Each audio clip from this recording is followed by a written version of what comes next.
Welcome to It Dawns on Me. I'm Dawn Kirk, and I am here today with Vicky Henry.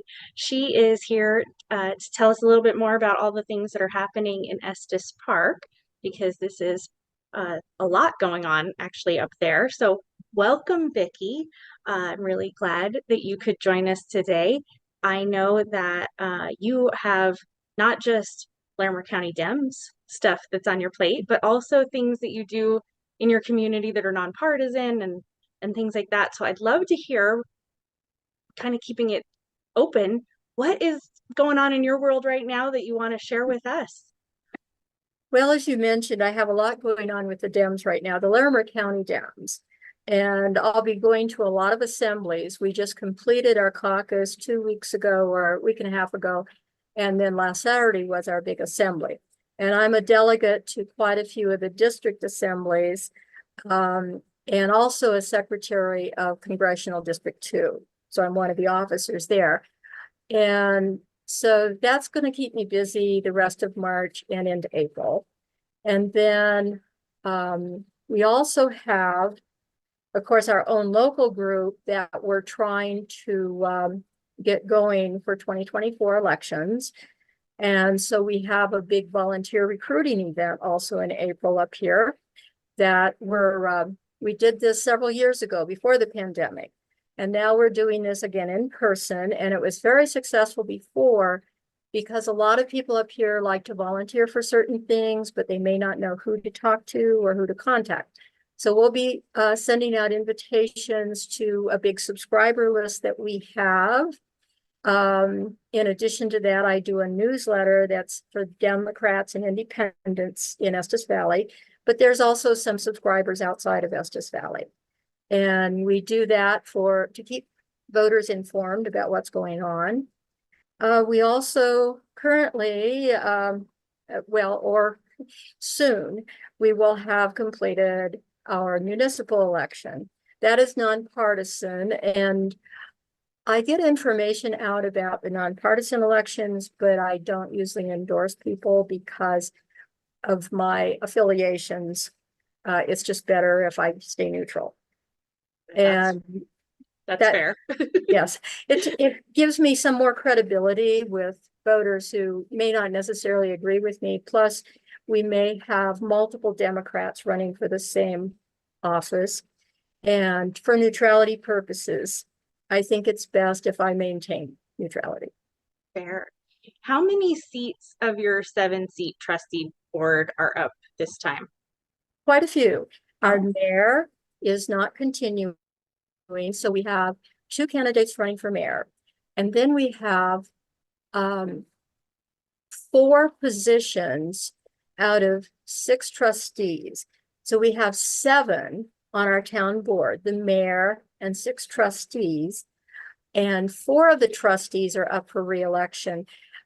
There was an interim replacement of one of the trustees who passed away during his term. And so that's why we have more than half of our trustees up for re-election. And so it's, it's going to be an interesting year. There's going to be a big change. Yeah, no matter what, you've got change happening. Yeah, exactly. And I do know some of the trustees, and I know one of the people who's running for mayor. So there's a lot going on. So what other things are happening with the town trustees? Like, what's the hot ticket things, the big things that everybody's talking about? Okay, well, one of the things that just happened, I'll mention this because Estes Valley has a voter service center here because we're geographically isolated pretty much from the rest of the county. Like Fort Collins and Loveland, yes, we're within travel distance, but it's through canyons and it's mountainous driving for a lot of people. Yeah. And so we have our own voter service center. And what we experienced for November 2023, the school board election, was that the county clerk's office had cut us down, our voter service center, from what would have been an 8-day period to only 2 days of in-person voting. Now, we do get mail-in ballots like everybody else in the county. However, there's a lot of things you can't do with mail-in ballots. For instance, it may never be delivered in the first place. Mm. And in our mail system in the mountains, which has been studied by the government, and it's found to be really lacking.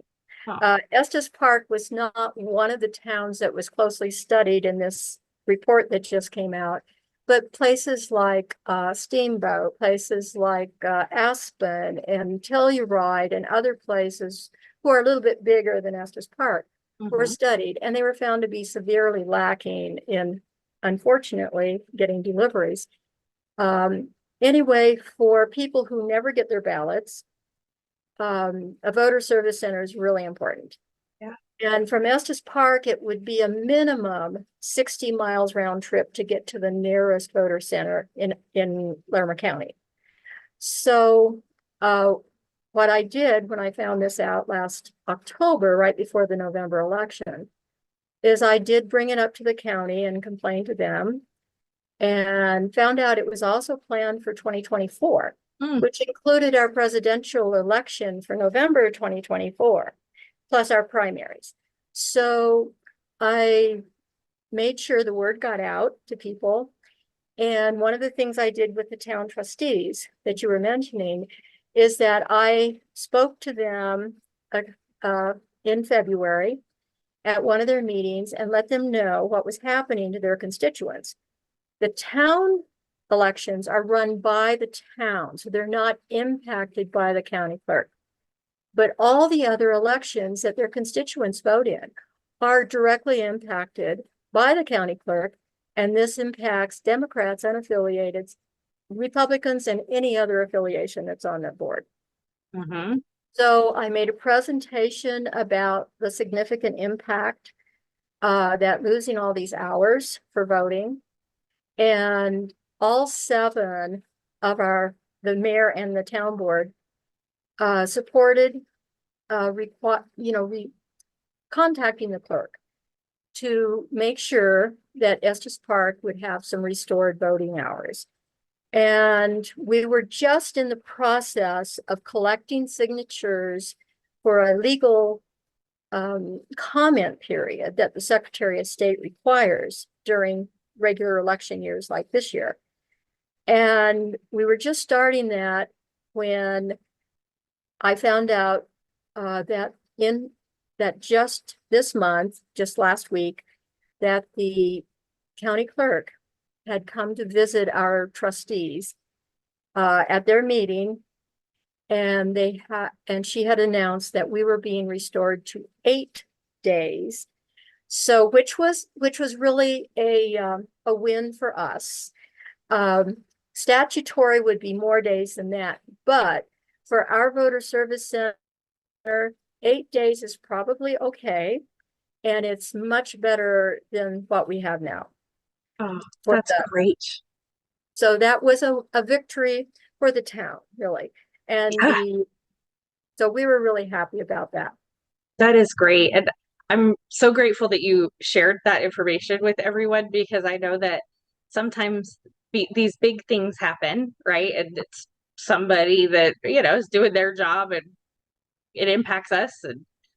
And sometimes we don't know what to do with it, right? So I think Mhm. that's so good to hear that those calls make a difference, right? That you Right, took a path of really sort of least resistance, even you were ready to do more, right, and it worked, and it proves that our representative government does represent us, and here right. it is in practice, and it's cool to see. And not everyone knows that it can work like that, right? Well, Every voice matters.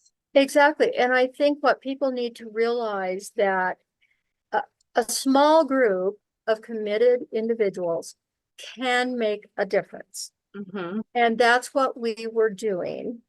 We were, you know, talking also to our cohorts in the Republicans up here and telling it because it was impacting them Yeah, too, yeah. all our voters.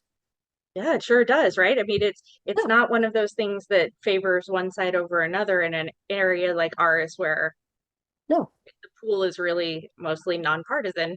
Um, right. it's about making sure people have access, which is a fundamental thing as well. And so it's Exactly. cool to see. Well, we were really glad for the result, Mm. and it's been announced publicly by the clerk in front of the town board, so I know that they can't back off of doing That's that. right. That's right. Yeah, You're like sticking the landing to make sure there's one exactly. more way that it's out there. So you were telling me that you have a group that you are part of that is not just the Dems, that you Right, also have a group that is people from all over the Estes Valley. I'd love to right, hear more about that because we know how important um, talking to our neighbors is. It's not just talking to the people right. that were already at the meeting. So I'd love to hear more. Okay. Well, back in 2017 and 2018, we started um, appealing to people who were dissatisfied with politics at that time. And we reached out. I had worked in the 2016 election up here, and I contacted the Democratic volunteers that I worked with in that election. And we got together and decided to reach out to various people. And I started sort of a very informal email. Uh, I would send periodic emails to people about what was going on politically and locally. And that sort of grew. And eventually we grew into a good sized group of people who are Democrats, independents, and friends. So whatever persuasion you are welcome in our organization. And it's mostly keeping voters very informed. Um, we don't try to necessarily trash the other side. What we That try to helps. do is keep things positive. We try to keep, because people want to hear good news. They hear enough bad news Mhm. every day. Yeah. So we want to concentrate on what is actually being accomplished and how life is being made better. Uh, what we are, what we are able to accomplish, and it has been working. And especially during the school board election, I noticed last year there were more and more people signing up for the newsletter. We've gone to a more formal platform for a newsletter to get the news out easier. Sure. And, you know, we're probably in the 300 subscriber amount right now, plus other people do share the newsletters with their friends. Nice. So I figure, well, 300 was really pretty good growth in a few years because we are a small community. Yeah. How many registered voters do you have? I know. We have about 11,500 registered voters in our 6 precincts. Okay. And it breaks down um, pretty much like the rest of the state and the county. It is that we have about 20, 25, 26% Dems, 25, 26% Republicans, and the big middle of 48% or whatever works out is unaffiliated. So nobody wins an election unless you appeal to the unaffiliated voters. Yeah. So that's what we try to do. And one of our big projects is mailing out for every big election, like the midterms in 2022. Well, it was actually it started with the 2018 midterm election, continued for the 2020 presidential election, and then last 2022 election, we had also the same project, and we will for 2024. And that is sending out postcards. I'll just flash one up on the screen to give you an example. Nice. Uh, we put this, this would have been the 2022, or I'm sorry, the 2020 ballot, because it Okay. has the presidential election on it. And we send those as this is a slate card, so it's much bigger. But we send those as postcards to all registered Democrats and independents in our valley, in our precincts, because we all share the same candidates. We don't Mm-hmm. have any like differences in legislative seats. So we are really lucky that we can do that. And then on the back, we have a message that's a positive message about what we stand for. And we also then have our volunteers write a personal note. One of my favorites is a gentleman, I don't know his name, so I can't quote him, but his message was, it's not hyperbole to think your vote can save democracy. I mean, it's really, people can be really creative, Mm-hmm. and we appreciate that. Yeah. And so we send those out. Everything that we get, the cards, the postage is all donated by Nice. people. And so we report that appropriately. We also do the proper disclaimers because Colorado campaign finance law requires a lot of little boxes to check. Yeah, yeah. And yes, so we work really closely with the Larimer County Democrats to make sure everything is properly reportable. Hmm. And so that way we don't get anybody into trouble. But and we do have a lot of other organizations, a lot of other Democratic people who do work on postcarding. Ours are a little bit different because we can actually put our candidates on a postcard like this, and people actually put a magnet up on their refrigerator with the postcard, Oh, so they yeah. know who to vote for when they get their ballot in the mail. Yeah. It's been Honestly, very popular. yeah, it is nice to for somebody who hasn't been, watching this to write Mhm. the card in the first place to just know that I've got this handwritten note, right? So it Yes. stands out compared to so much Mhm. of that extra mail that we get during an election that might just get ignored. And, it's personal. It's in just the littlest way. And that makes a difference because we don't all get personal mail anymore. And Right. it's nice to have something like that that helps take the guesswork out of it, right? To Because if you Yes. see that I like this person, I can help, make that jump, and Mhm. I don't have to do the big digging. I can still then look, right? I can still go look people up. I've done that every time and Exactly. I wonder, but at Yeah. least I have narrowed it down a little bit. So, Right. Well, and I had a message last time. It was actually another postcard that came back to us. It wasn't one of ours that was returned. It was a postcard from a voter, a man and his wife, who replied that they were so glad to get our postcard because they had just moved to the oh, Estes Park community and that they had no idea who was going to be on the ballot. oh, And so when we sent them our postcard, they could look at who the candidates were, and they just were very pleased and so appreciative that we had taken that effort. And that makes mailing out 5,000 postcards or whatever worth it. So right, right. I mean, and you also know that there are other stories like that that people don't yes, tell you, right? So right. for everyone that you hear, you know that it's representing other people who are also appreciating it. Yeah. So I'm wondering, I was just up actually in Estes yesterday, and every time I go up there, there's some big change right now. Obviously, in the off season, there's a lot of construction, and I Oh my. got lost in a town I already feel like I know, and it made me wonder what growth is like up in Estes. Well, um, okay, we've had definitely some growth. What you were experiencing in the traffic Oh, and the construction is mm, it's hard to get any place when you're in downtown yeah. because the loop is being built, Hmm. which passed an election some years ago now Right. and was in the process of trying to be funded, and then it got delayed and there were various grants.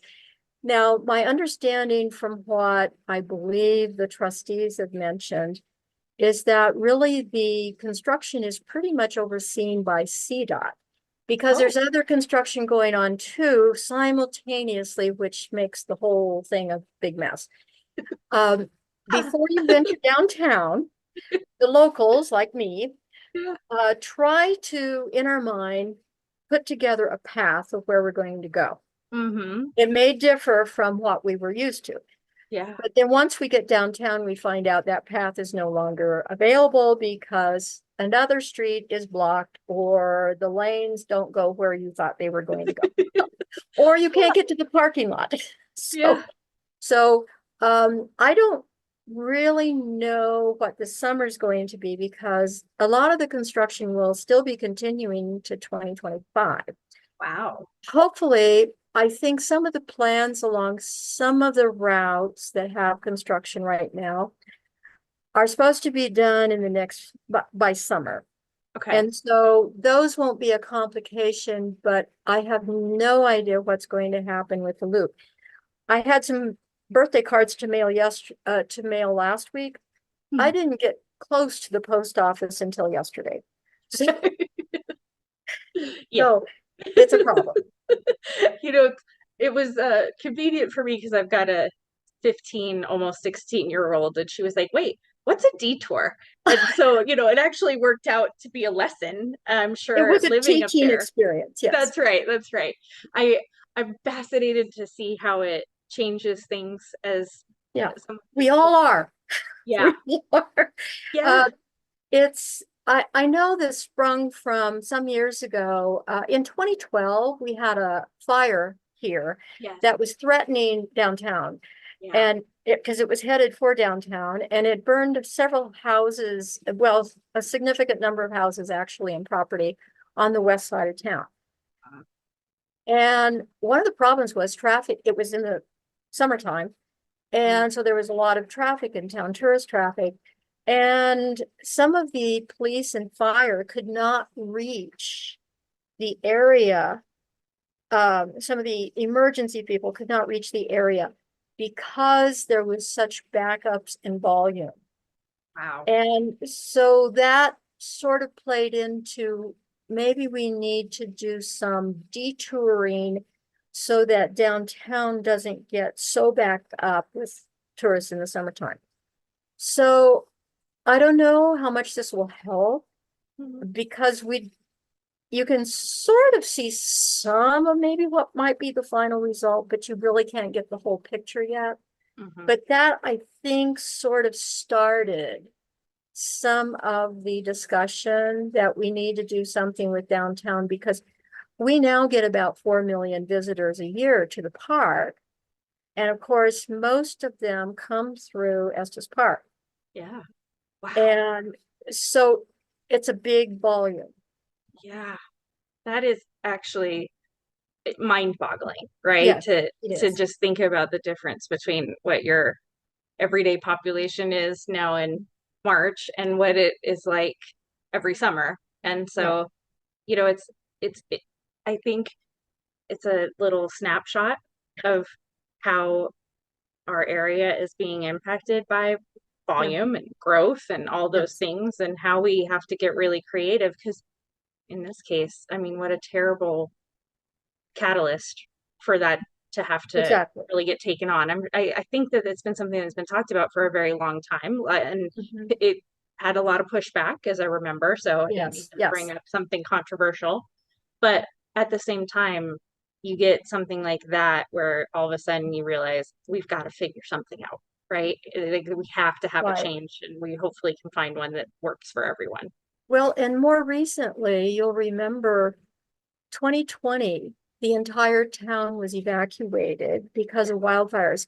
We had not only the Cameron Peak fire, which was threatening all the areas on the north side of town and Glen Haven and Mm-hmm. some Drake, but Mm-hmm. also then we had East Troublesome that came over from the western slope. The very first time that a fire had jumped the divide and it was heading right to Estes Park.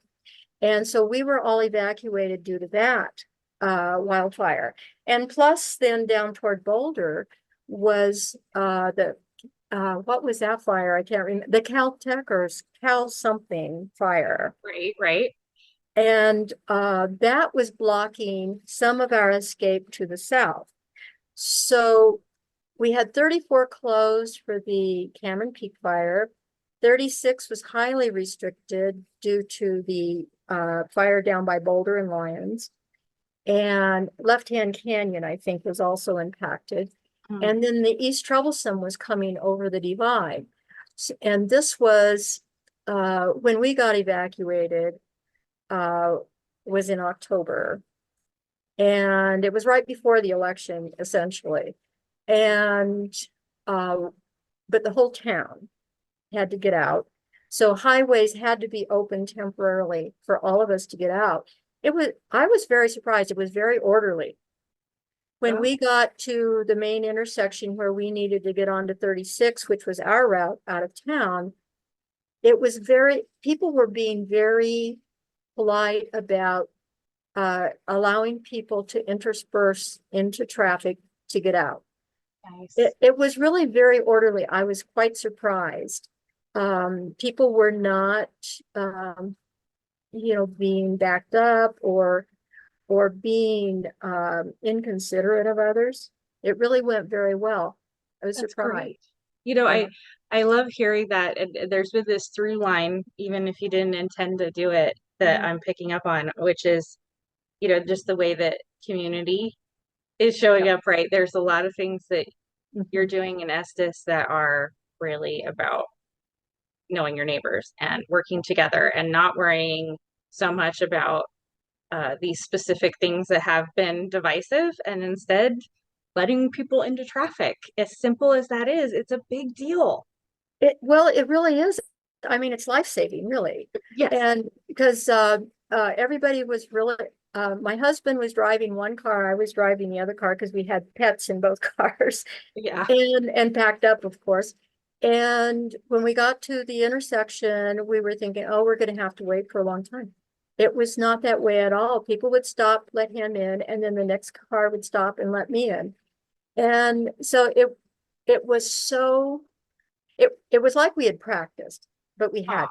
Aw. I mean, this was really all, and then traffic moved quite well down 36, and I think the same thing was down 34. Of course, people on the west side of town, were sort of unfortunately to the back of the line, but everybody was working together. And then we got the snowstorm, the 20-inch snowstorm that Saturday and Sunday that diminished the fire. It started burying the flames. It Oh, didn't neat. put out the fire, but it allowed authorities to cancel the mandatory evacuation. So people could come back, and from that point on, then we had so many fire crews up here from all over. Uh-huh. And they were able then to really get the brake lines um, established at the edge of the park so that the fire would not come into town. In fact, I think it only came within maybe a mile of the YMCA on the west side of town. So it was really fortunate. The snow timing couldn't be better. Yeah. As you were up here Saturday, you probably experienced or the last few days, you Yeah. probably experienced what's left of our 36 inches of snow. It was amazing. I mean, really, the way that it's melting off with that big, heavy, it was Yes, such thick snow. yes. Really, I haven't seen it that thick in a long, long time, and it just was so fun to see how it's all coming down all at Yeah, once. I imagine today's even more, and I'm yes. grateful because we need it. We need the So, moisture oh, for sure. yeah. Well, I am really glad to get to meet you and to get a chance to learn a little bit more about some of the things that you have going on in Estes. There's just things that you've done there that transcend, you know, uh, they don't just have to exist in Estes, right? They are things that Right. we can do everywhere, which is Yes. nice. And also, you have the ability to try things and be Mhm. flexible because you really do have a chance to get to know more of your neighbors than some of Yeah, us do, right? We're too busy to look up and exactly. connect. Well, it is a community. It's it's pretty small when you really look at the number of people. Um, Although, that's during this time of year when we don't have a whole lot of tourists up here. But we don't know every single neighbor, but I moved up here in 2014 from the Denver area. Oh, So gotcha. it's quite a bit different. Uh, I mean, I knew my immediate neighbors only because I lived there in that neighborhood for 32 years. That But helps. Yeah. but you're very much anonymous. Mhm. Here, you're not so anonymous, which is nice in a lot of ways. I love that. Well, it's really nice to get to meet you, and I'm grateful for you Thank you. sharing some of the things that you do that are working so well, and Mhm. your reputation preceded you, so that it's nice Oh, to actually put a face to some of the great things I heard and to get to share that with other people who are right now trying to figure out how do we make a difference this year. And you were yes. able to share lots of ways as an individual that you Mhm. were able to start getting those connections. I think one thing for people to keep in mind is you don't do any of this by yourself. Yeah. You need other people, and um, I'm fortunate that I have some really good people, volunteers that I work with. And because we have a very large population of seniors who are retired from various professions, we Yep. have a lot of talent up here, and they Yeah. have various skills that have really helped us. I mean, you don't prepare those kinds of postcards without somebody knowing what they're doing. Yeah. And so we draw on that, and we want people's ideas. I love it. And Well, so we do that. really, I'm really grateful for you. For anybody who is interested, how do they get a copy of your newsletter? How do they get on that list? Okay, what they would need to do is email me. Okay, Our organization has an email that's EV as in Estes Valley, EV Vote Blue at gmail.com. great. And Easy. that will come to one of the many email boxes that I monitor. And they can ask, for us to add them to our subscriber list. And it's free. It's not necessarily on a periodic basis because it takes some time to put together, and we need to have the kind of news that we want to include. But I think we try to, like I say, emphasize the positives Yeah, I love and that. give people a reason to vote, Mhm. not a reason to vote against someone, but a reason to vote for someone. That's, I think, what people need. I agree, and I'm really excited. The reason I wanted to make sure I shared it with everyone, even though Yeah. we're covering a whole Yes. county, is that I think it is nice to get a real example of all the things that you have shared with us that are including in that, because we know that there's value in that no matter where we are and Yes. how big our group is, that Mhm. people want to be able to have the information that you're sharing, Yeah. and it gets people involved and engaged. You guys had great turnout at your Mhm. last couple elections, and Oh, yes. that's lovely. And you actually got more voting hours, which is another thing that really makes a That was difference. significant. Yes, that is a victory, definitely, that we have a reason to celebrate that. Yeah, For November 2024, that will make a big difference for us. sure will. Well, thank you for taking the time today. I am You're really welcome. grateful to get to meet you. And thanks to everybody who's joined us today. It's nice to see you. I hope you have a lovely rest of your day, whatever that looks like for you. And we'll see you next time. Paid for by the Larimer County Democratic Party, 604 South Mason Street, Fort Collins, Colorado, 80524, 970-689-6391. Not authorized by any candidate or candidates committee.